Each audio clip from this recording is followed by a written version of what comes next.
Oh,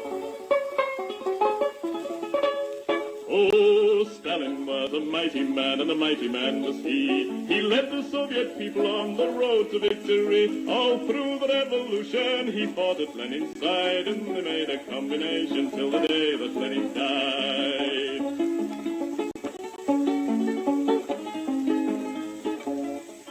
He said, come on, you people, we must work with brain and hand. And then one day the Nazis came into the Soviet land. They plundered to the Volga, to Stalingrad, and then Joe Stalin said, come on, me boys, and kicked them out again. Oh, Stalin was a southerner, in Georgia he was born, where the oranges grow thick and fast and fields of waving corn. And Stalin is a farmer, his fingers they are green, and he has planted the biggest crop the world has ever seen. One day he looked upon the map and frowned and shook his head. There's too much brown and not enough green, these were the words he said. We'll have to change the weather, boys, he said, and then he smiled. So let's begin by planting trees along 3,000 miles. So Stalin rolled his sleeves up then and said it's time to start. The Volga River and the Don, they are too far apart. I think we'd better join them, so come and help me, pal, and we'll build a mighty waterway, the Volga-Don Canal. Then Stalin went into the north, and there saw rivers three, all emptying their waters into the polar sea. Now that's not right, Joe Stalin said, these rivers, they are ours. We'll turn them round and make them work and make electric power. There was a range of mountains that were standing in the way, so Stalin put his hand out and smoothed them all away. For Joe, he is determined to make the land all green, and that's the biggest project that the world has ever seen. Oh, Stalin is a mighty man, and he has a mighty plan. He's harnessed nature to the plow to work for the good of man. He's hammered out the future, the fortunate he has seen, and he's made the worker state the best the world has ever seen.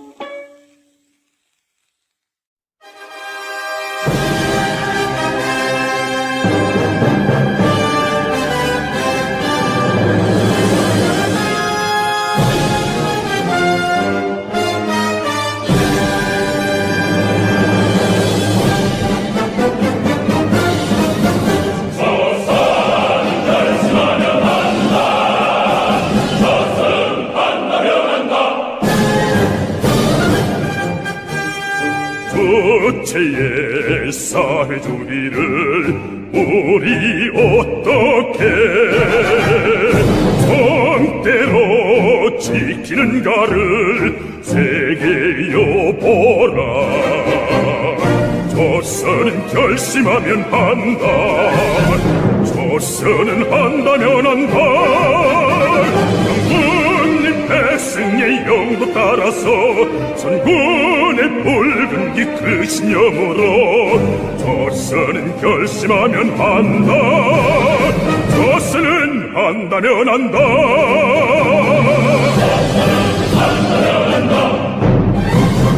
조체의 강성대국을 우리 어떻게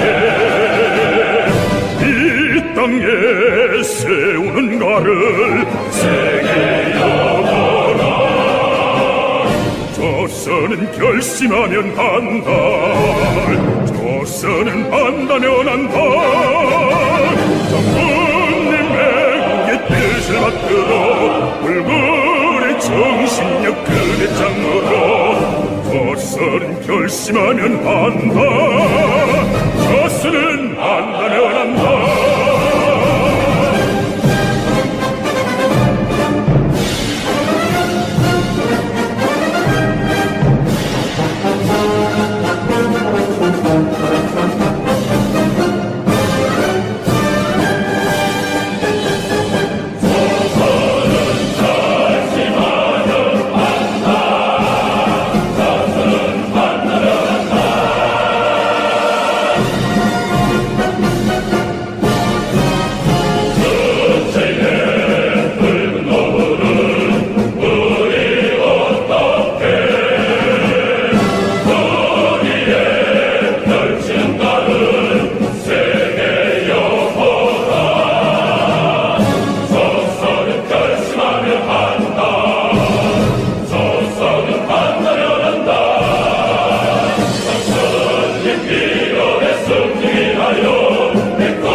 결심하면 한다.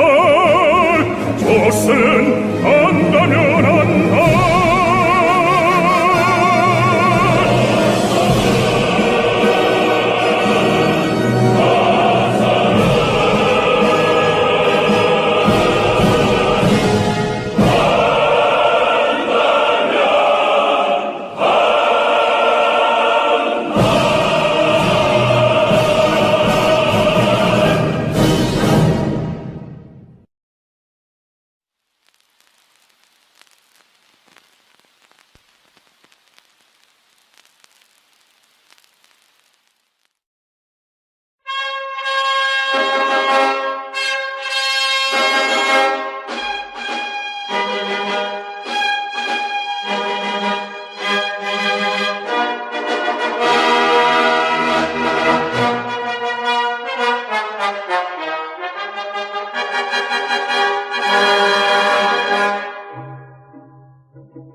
Ягод неген артим терекчи Ялтин дорогeste botsima Odonjili honchkisem Odochimin honchkisem Neşte bunyi zostane hovung Nerinci atar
Good afternoon, everybody, and welcome along.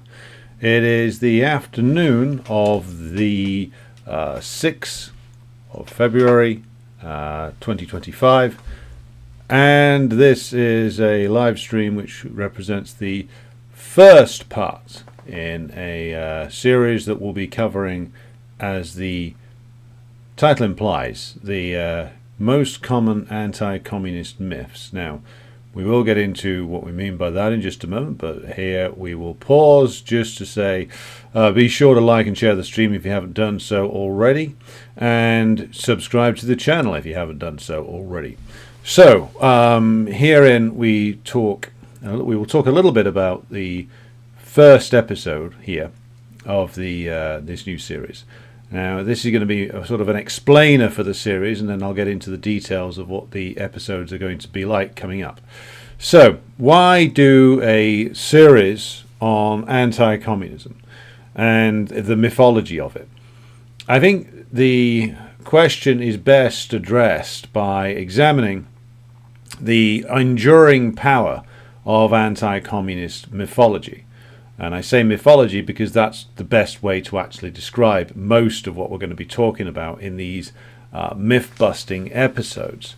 because much of what is written about the communist parties and workers' states of the 20th century was either an outright lie, an utterly wild exaggeration, or simply a fabrication committed to paper by the intelligence services of the West.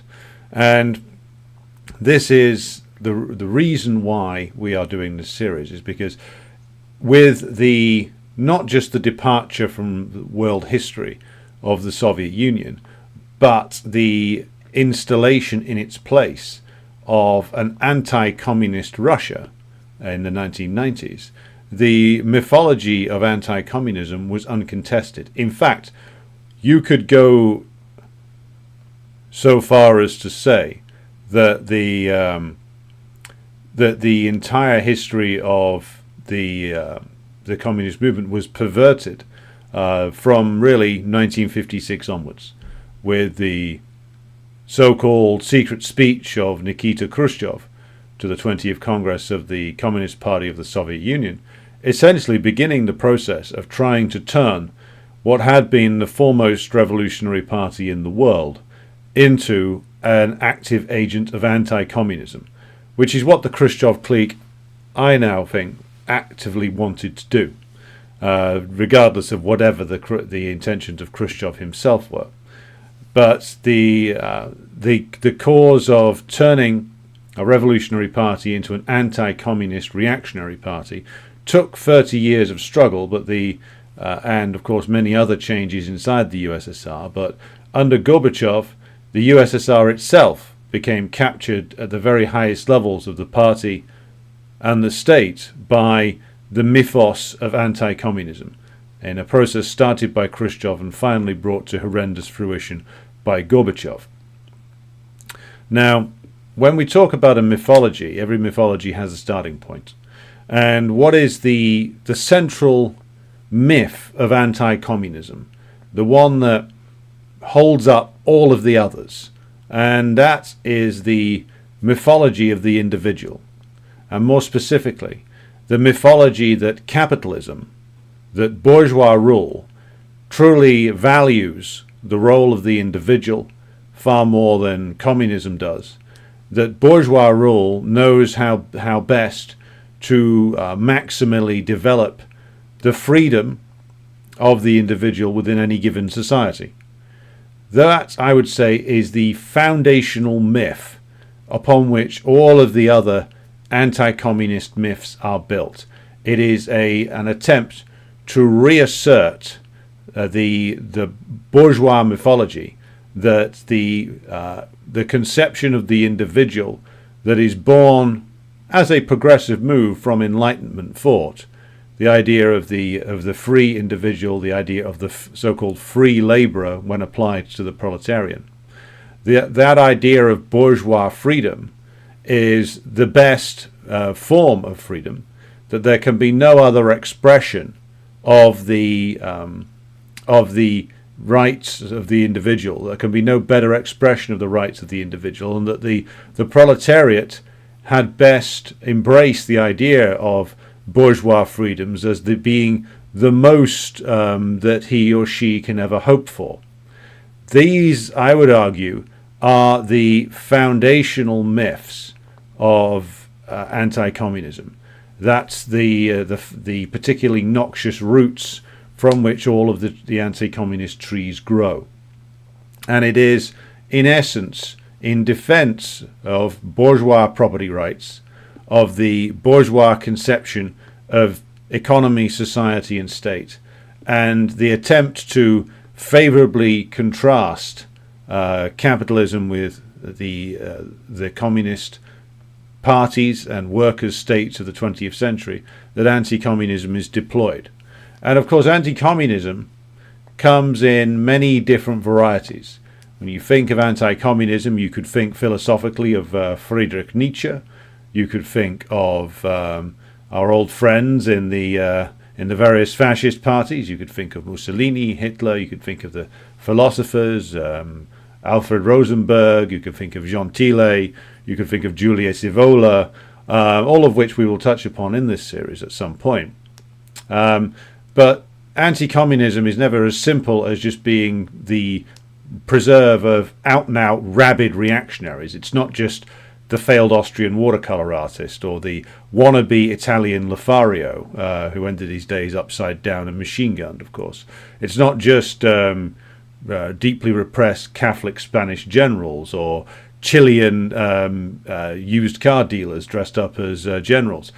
If it was merely that form of anti-communism, it would be relatively easy to tackle. Of course, fascism is the ultimate expression of anti-communism. It's what the bourgeoisie turn to ultimately suppress militant workers if everything else fails.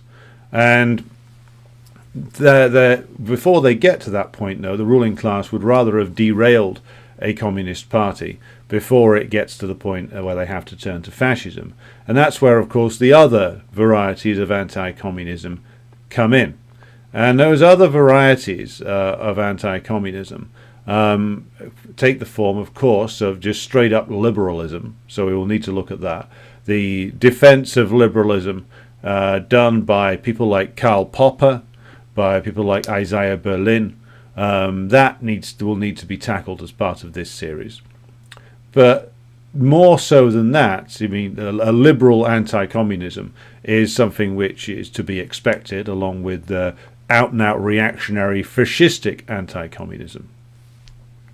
But possibly the most dangerous form of anti-communism of all comes in the form of left anti-communism, because it is that which is the most deceptive, the most confusing, and the most likely to derail movements without the need for the ruling class to resort openly to armed force.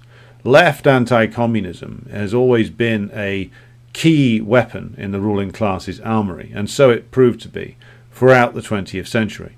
So it remains to be the case. It remains the case to this day that left anti-communism, be it Trotskyism, anarchism, social democracy, or any combination of the above, they usually work together.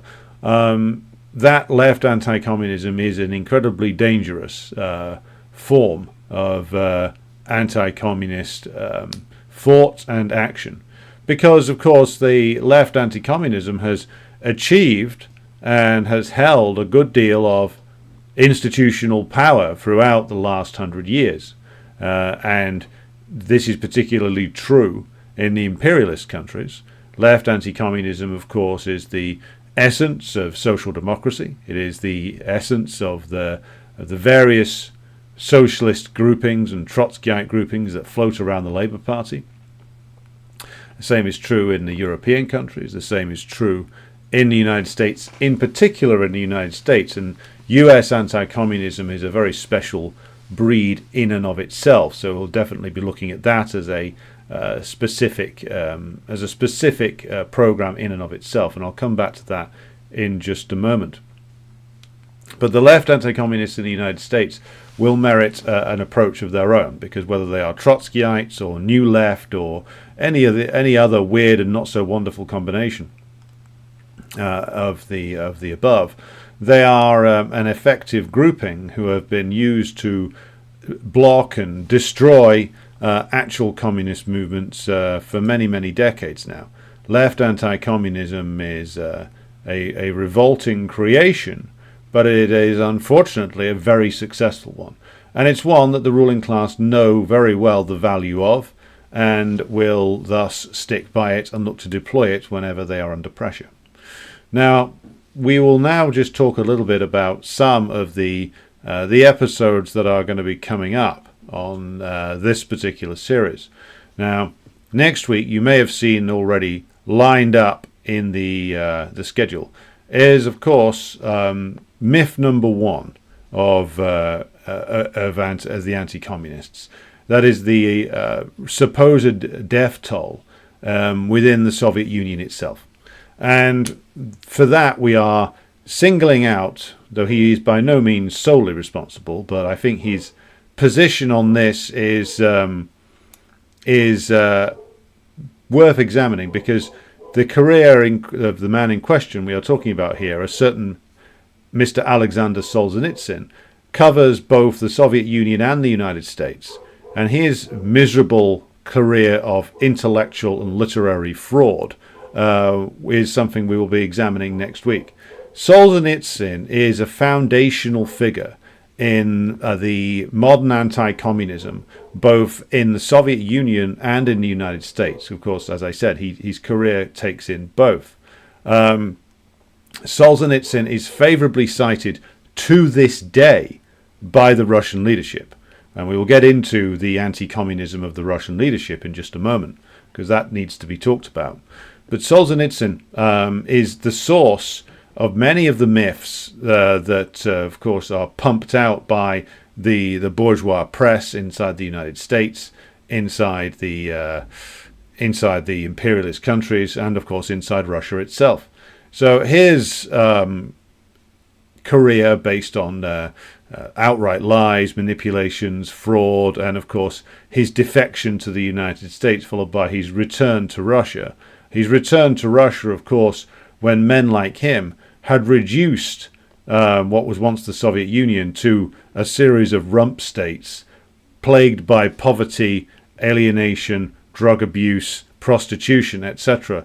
Only a complete and utter intellectual eunuch, only a complete and utter vacuous, bankrupt moron could look at what happened in the aftermath of the counter-revolution in the Soviet Union and look at 90s Russia and think that that was a victory. And I'm going to be absolutely blunt. Admirers of Solzhenitsyn are not admirers of his intellect or admirers of his literary style. I've read his books. Don't find them particularly impressive. And before anybody says, oh, it's just because you don't agree with his politics, I've read all. I still enjoy to this day the works of Dostoevsky, who was very much a reactionary, but was at least a good writer. Solzhenitsyn is basically Russian George Orwell. He gained his fame because he was peddling myths that first the US ruling class wanted to hear, and later on the bankrupt frauds of the Russian reactionaries wanted to hear as well. And I extend the term bankrupt fraud to many in the current Russian government, because God knows they've proved that over the past few years. And they continue to prove that by their dedication to anti-communism, they remain still too often cringing before the fading, flailing, and now impotent colossus known as US imperialism. We will return to that later on. But Solzhenitsyn, it is necessary to tackle him because of his pernicious role on both sides of the divide, in both Russia and the United States. And his so-called fort is, of course, the usual confused mess of reactionary garbage. Outright lies when it came to communism, as even his widow admitted to. And, of course, his actual beliefs were a mixture of like Russian reactionary romanticism and fascism, the utter fraud of Russian religious and monarchical orthodoxy, the usual combination of like overly romanticized semi-feudal mythology to disguise what he really valued and what men like him always value, which is bourgeois property relations over and above everything else, dressed up in this in a lot of fancy verbiage. So, yes, Solzhenitsyn will be the subject of next week's episode, and we will be talking specifically about his role in perpetuating the myth that Stalin basically killed the entire population of the Soviet Union on a whim. Solzhenitsyn is a central figure to that, as is, of course, an old friend of the channel, somebody who has, of course, featured many times here, which is, of course, a certain Mr. Leon Davidovich Bronstein, or better known to the entire world, or at least those bits of it that still pay attention to him, as Trotsky, because he is the other part of Russian anti-communism, and in fact Western anti-communism, it emanates from him. Khrushchev took in his anti-communist manifesto that he gave to the world in 1956, he based so much of that upon the allegations of Trotsky in the 1920s and 1930s that really he should have given Trotsky co-writing credits. And Russian anti-communism, as expressed through various anti-communist elements in the CPSU up to and including Gorbachev, drew extensively from Trotsky. The only reason Trotsky wasn't officially redeemed by the Gorbachev clique or the Yeltsin clique in the 80s and early 90s was because there is far too much dirt on him in the Soviet archives for even the likes of Gorbachev or even Yeltsin to get away with rehabilitating him. But even though we have visited this creature before and exposed his lies, and of course the lies that many of us, including myself, fell for over the years, he will of course necessitate his own program and the role of Trotskyism in perpetuating anti-communism. But before we leave the subject of Solzhenitsyn, we must of course mention the admiration of a certain Vladimir Vladimirovich Putin for Solzhenitsyn. Now, of course, when we discuss the role of Putin at any point, we must, of course, say that it is difficult to know the mind of such a man, given that he sits at the head of a system which is, by necessity, a collective entity. The Bonapartist rule that exists inside Russia is very much not, it's a collective rule of a group, a Bonapartist collection of characters who took power 25 years ago and have held it in a very sometimes fractious coalition and sometimes fragile, sometimes strong coalition ever since then.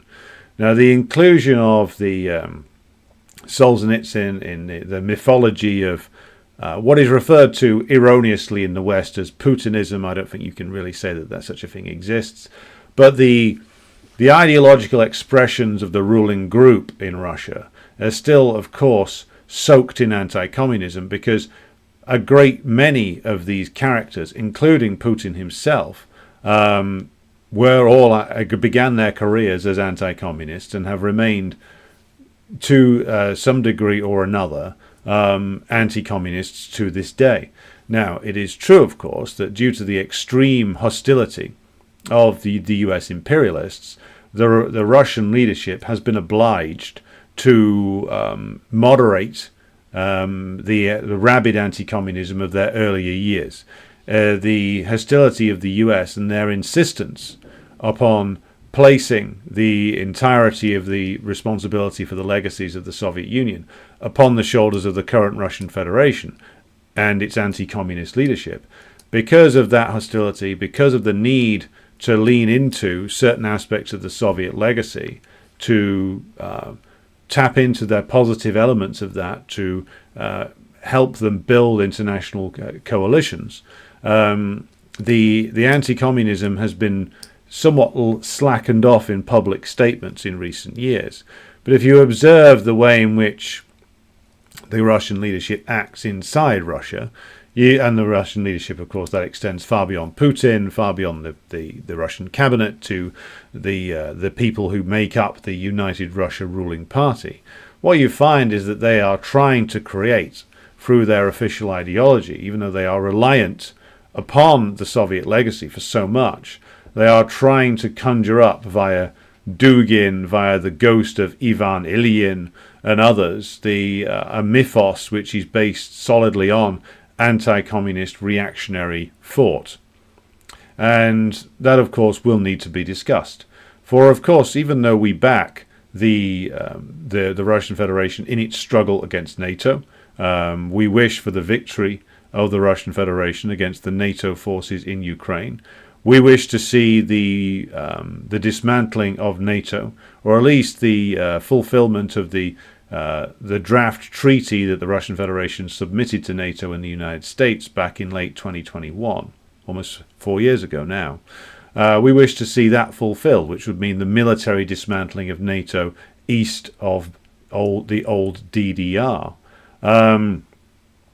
That treaty being implemented and NATO disintegrating would be a huge step forward, a huge progressive step for all of Europe, Britain and the United States. So if that is achieved, then we applaud the Russian Federation for actually winning such a victory.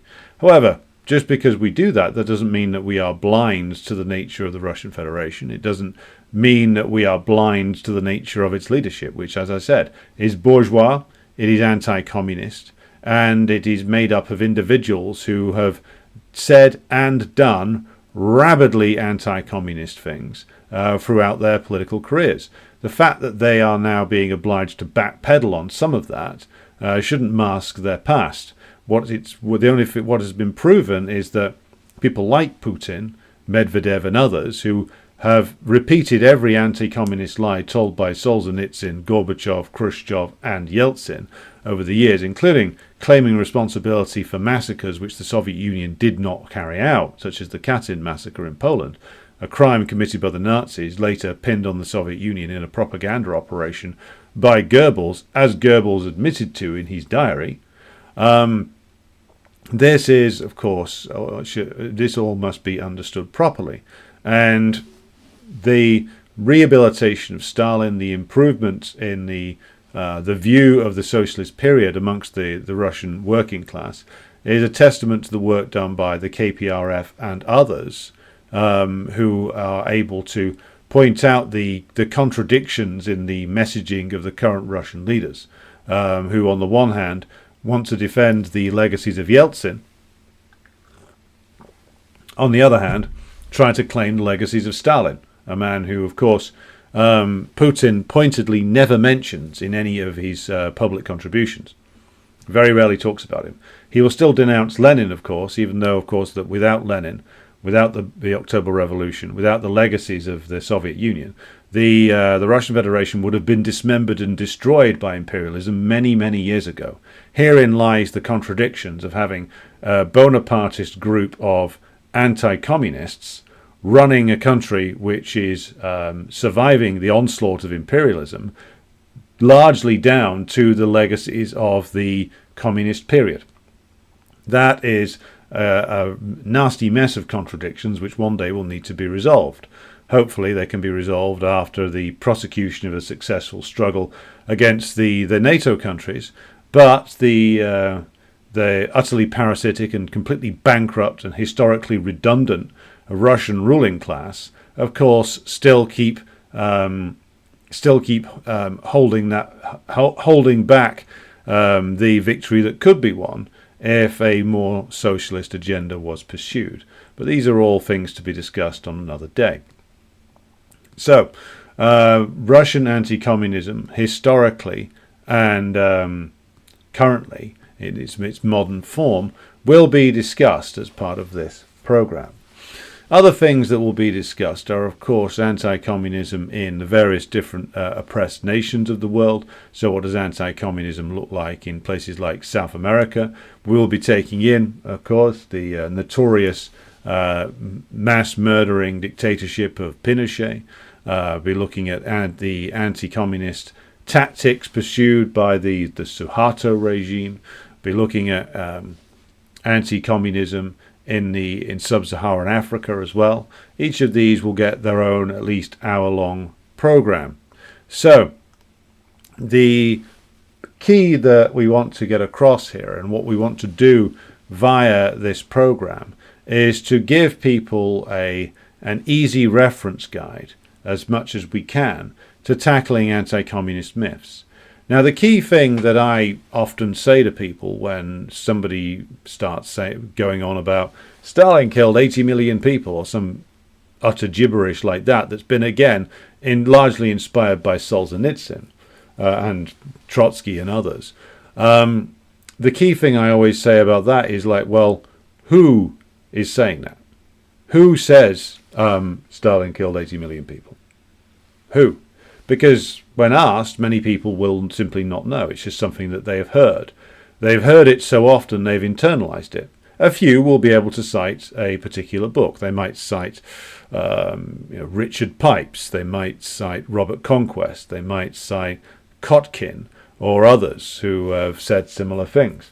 Of course, we have answers to that, and those answers take the form of, or come in the form of, often quite long books rebutting all of this.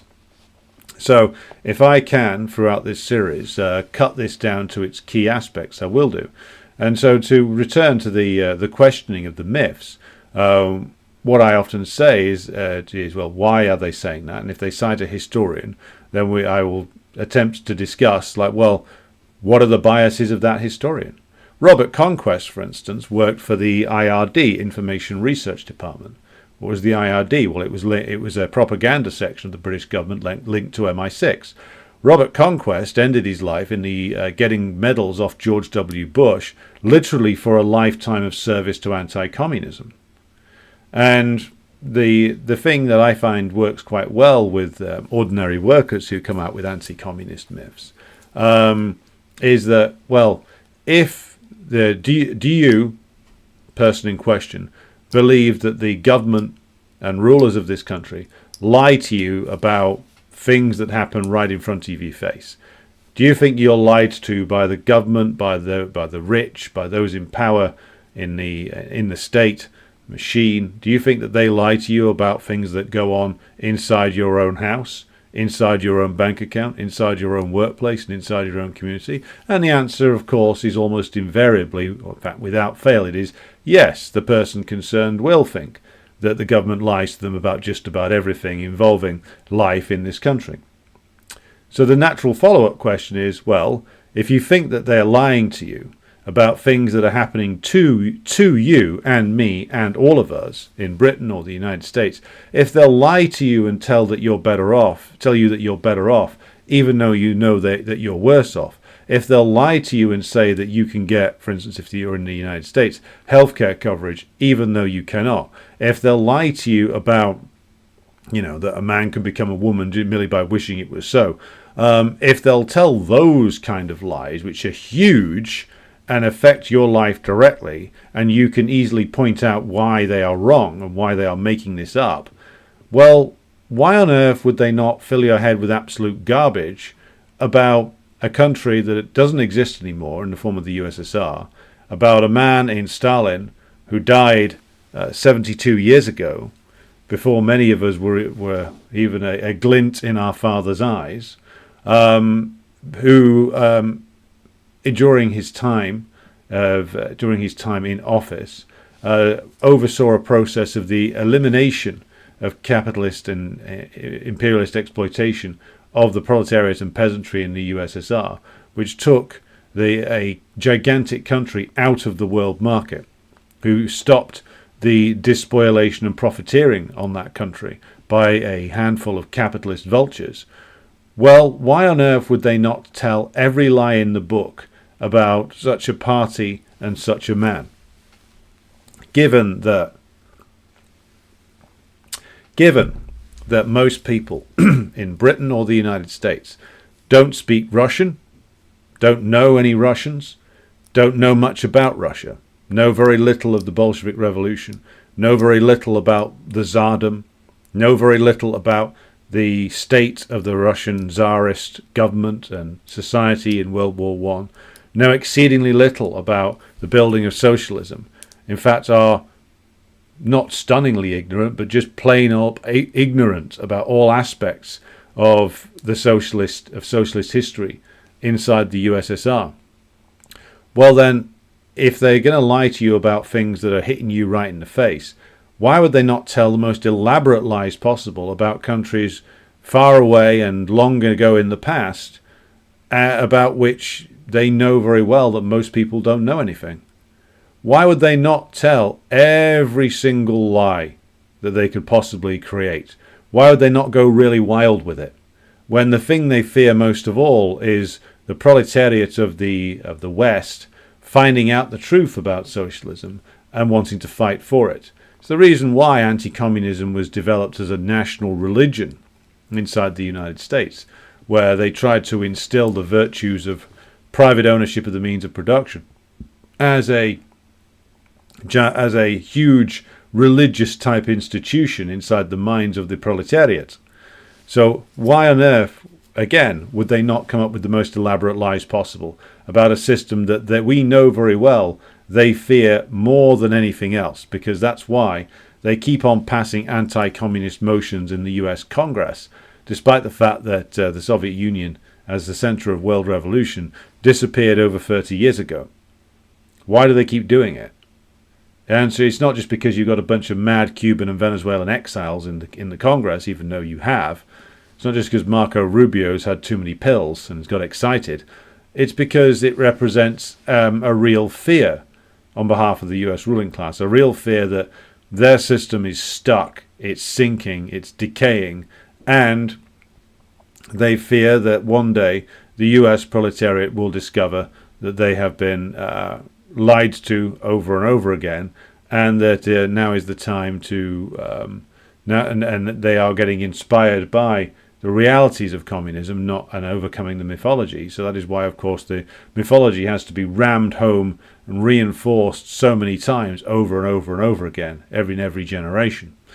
The propaganda starts to ring much more hollow, though, when, unlike in the post-war World War II era, where you at least saw the proletariat start to make some serious gains, you now see that they are casting about for propaganda narratives at a time when the living standards of the proletariat are collapsing all around us.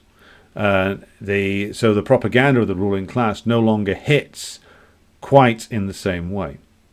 So these are the reasons why we are constructing this series. It's to help people tackle the mythology by providing information, but also by providing an element of political instructions, shall we say, how to deal with and arguments put to you by workers who are lost in anti-communism, because these people do exist, and we all need a way of dealing with the bullshit that people's heads get filled with. So it's a vital thing that we do, and we will also be tackling as part of this the anti-communist mythology coming from other former socialist states in Eastern Europe. So Polish anti-communism, Baltic anti-communism, Romanian anti-communism, etc., etc. We'll be diving in a little bit to all of these, because if you're in the West, if you're in Britain or the United States, but certainly Britain, you meet an awful lot of Poles especially, who are like utterly wild anti-communists. I mean, I always tell this anecdote, but it's funny, so I will repeat it. I met one Polish guy once who had a go at me for being a Marxist. He was wrong, because at the time I was still a Trotskyite, and said it was great that communism had been ended in Poland. I said, well, what's so great about the new New Poland then? He says the freedom to leave it. The freedom to leave it, because modern Poland at the time was run by the creepy twins, the Kaczynski brothers, I think it is, one of whom died in a plane crash. These the ultra reactionaries. And so the big freedom that many of these liberal Poles that you run into in Britain, the biggest freedom that they value over and above everything else is the freedom to leave Poland. So doesn't that just tell you a little bit about the sheer bankruptcy of the Polish capitalist class? They've had 36 years since the collapse of the workers' state in Poland, and what have they built? They've built a comprador regime that is dependent upon imperialism for its survival. That's what the legacy of the counter-revolutionaries of 1989 actually consists of. Total economic failure by their own standards, total collapse of the industrial capacity of these particular countries, papering over it by hysterical anti-communism, blaming the communists for everything, the Russians for everything, This is the standard sort of Polish and Baltic reactionary response to things these days.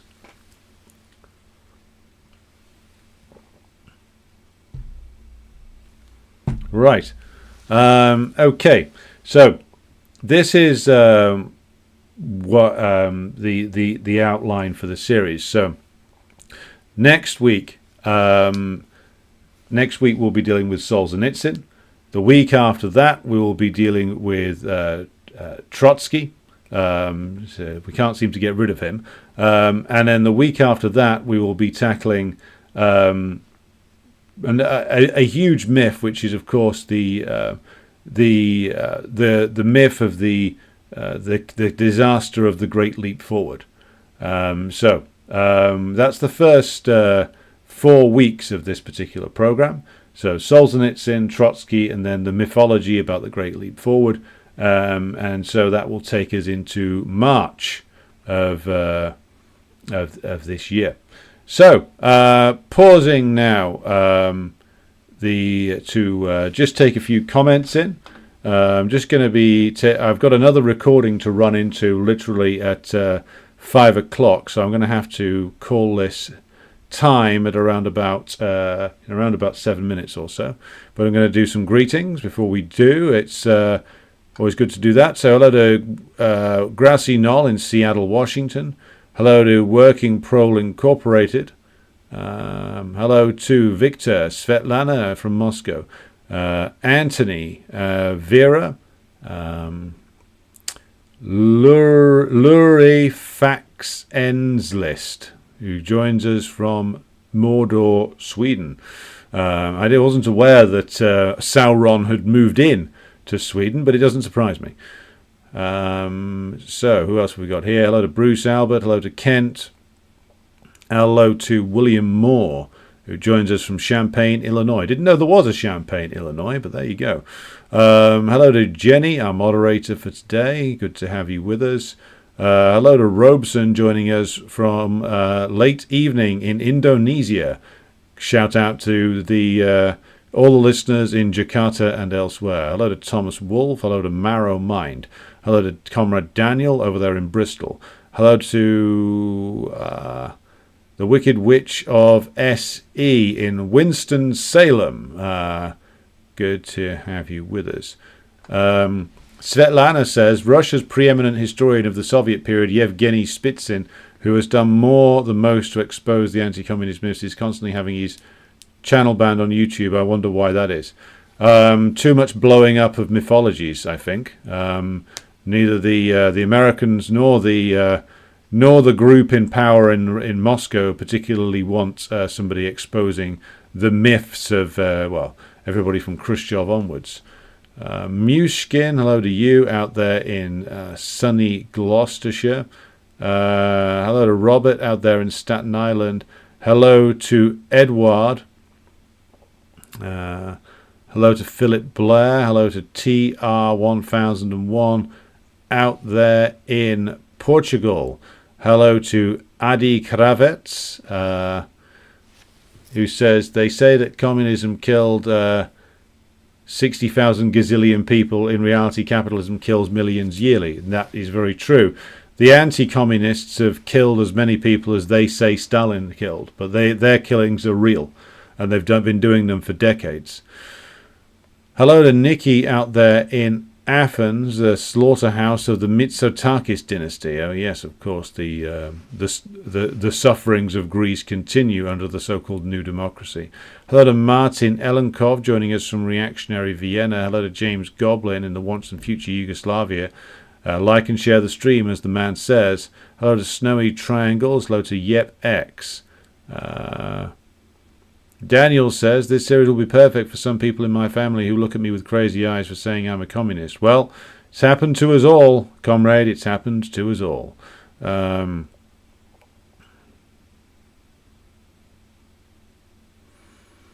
Grassy Knoll says, George Minnie, the then head of the AFL-CIO or AFL-CIA, helped to sponsor Solzhenitsyn into the United States. Yes. Svetlana says, and Solzhenitsyn took his figures of Soviet murders from a lunatic anti-communist In short, Solzhenitsyn did no research himself. Yeah, total fraud. Wicked Witch of SE says, more about the AFL-CIA. You say your husband is reading the Labour History of the US series and Foster's short work on the US Labour movement. William Z. Foster, always a good choice. Daniel says, if I had a nickel for every time a Trotskyist had read some of Lenin's work, I'd have 2 nickels. It isn't a lot, but weird it happened twice. Occasionally you'll find one. And I read Lenin when I was a Trotskyite, but we weren't encouraged to. Certainly you weren't. You were actually encouraged not to read things like What Is to Be Done.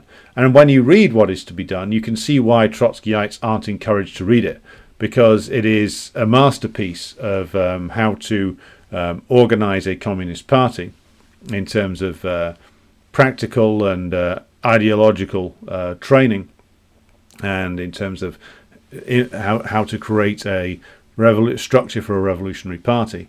And it completely flies in the face of all of the practices of the Trotskyites. So it's no wonder they don't want people to read it.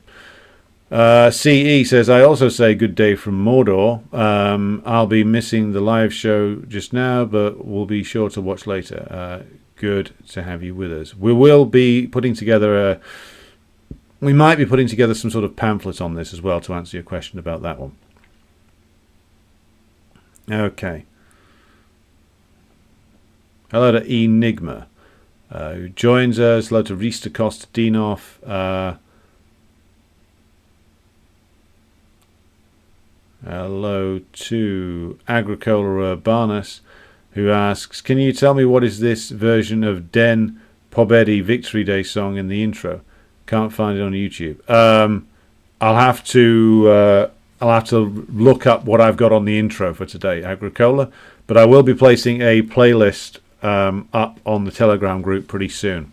I'll be working that out pretty soon. Yes, Jenny's comment is correct. The reason why you're getting more censorship is that the ruling class is more afraid. Pablo Popova says, in the very centre of Warsaw stands the testimony of the great Stalin, who was mistaken about the Polish nation. But the architecture is a memory of the respect he had for my country. Yes, the Polish reactionaries have no respect for Poland and never did do. They just they project that onto Stalin and the Soviet Union, who of course sacrificed, 300,000 Red Army soldiers, and countless Poles died to liberate Poland. And the Polish reactionaries, of course, disparage and hate that because they ultimately lost out thanks to the establishment of the Polish People's Republic. Michael Russell says, Chomsky and others like Maurice Brinton said the Bolsheviks destroyed the mechanisms of workers' control like factory councils as soon as they gained enough power. How true is this? Well, it's completely untrue because, for a start, the Bolsheviks won the Civil War, which is, of course, what Chomsky, that licensed dissident, doesn't like to say. The Bolsheviks won the Civil War because they had the overwhelming support of the alliance of proletarians and peasants in Russia. Now, they wouldn't have got that if they had simply destroyed mechanisms of workers' control. The truth is that in the 1930s, as some authors have established, and we will be coming to this in a future episode, the destruction of workers' control was not done by Stalin. It was done by Khrushchev. It was Khrushchev who re-established bourgeois management norms inside Soviet factories. In the 30s, you had, however, whatever problems that did exist with it, but you did have a dictatorship of the proletariat in the truest sense of the term, which is that the workers had direct control, albeit as part of the trade union and state structure, over the working conditions in their factories, over how their factories fitted into the 5-year plan, etc., and a lot of other things as well. Those are just 2 examples I grab off the top of my head. So Chomsky is quite frankly wrong. The workers, the Soviets of workers' deputies, remained active, and it weren't even completely destroyed even by the end of the 1980s. like Gorbachev moved heaven and earth to destroy their power and to ultimately destroy the power of the lower ranks of the party. But the Soviets remained a problem for the reactionaries, to the point where in the end they survived briefly after the destruction of the USSR, and then Yeltsin had to kill the Supreme Soviet and arrest its members and disperse the remains of the Soviet system by force. So again, Chomsky is full of shit. There's no other way to say it. He's consistently lied about communism. He's consistently repeated every American ruling class myth. One might ask why, but one would be here a long day, for too long a day in getting the answer. Right. Pablo Popova says that is the Polish reactionaries, 36 years and nothing has been done to people. Nothing good anyway. I'm certain of that. Pablo. Okay, so we are going to have to bring things to a close for today. We've been going for about 50 minutes. So tune in this time next week, 4 p.m. next Thursday, for the first look at some anti-communist mythology, and that is the mythology, of course, of a certain Mr. Alexander Solzhenitsyn, and I don't like sharing a name with that guy, but there you go. So thank you to everybody who's tuned in today. Be sure to like and share this stream if you haven't done so already. I'll be back again with you tomorrow. But until then, thank you for tuning in. Thanks to everybody who supports the show on Patreon and Buy Me a Coffee. I will be returning to you very soon.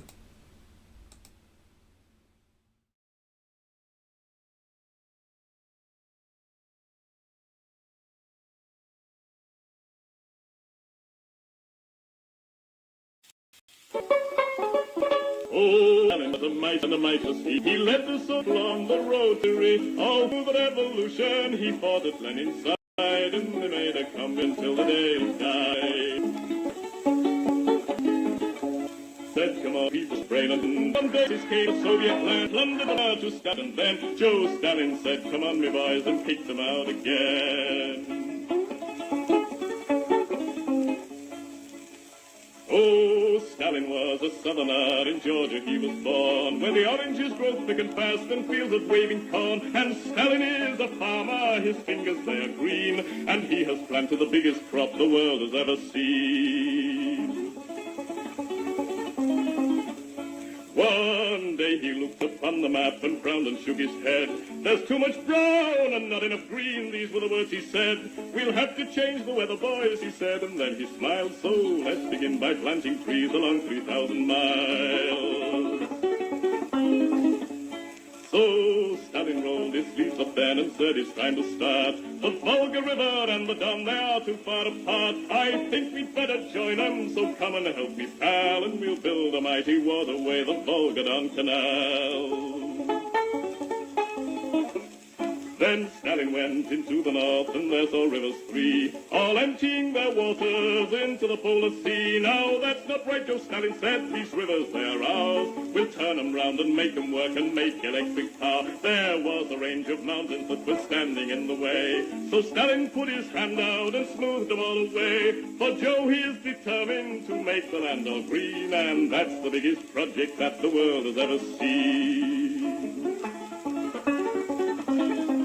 Oh, Stalin is a mighty man, and he has a mighty plan. He's harnessed nature to the plow to work for the good of man. He's hammered out the future, the fortunate he has been, and he's made the workers' state the best the world has ever seen.